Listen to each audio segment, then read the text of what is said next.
তো আমরা এই মুহূর্তে আপনাদের দেখাবো, এটা কিন্তু তেনাসিরা নামক স্থান। হচ্ছে যে বন্যা এসেছে, আসলে মূলত বন্যা আসেনি, এখন বৃষ্টির পানি আপনাদের দেখাবো। তবু কিন্তু মানুষ এই পথ দিয়ে কিন্তু যাতায়াত করছেন।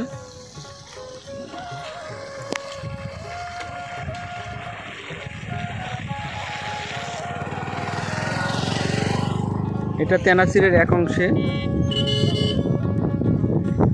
এ পাশেও কিন্তু একটা বিল দেখা যাচ্ছে, কিন্তু এই রাস্তার মধ্যে কিন্তু বৃষ্টির পানি জমে গেছে।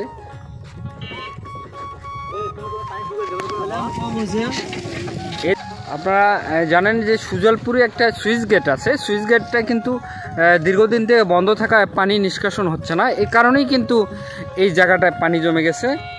এই সুইচ গেটটা কিন্তু অবমুক্ত বা পানি ছেড়ে দিলে কিন্তু এই জায়গাটা শুকনো হবে। ধন্যবাদ।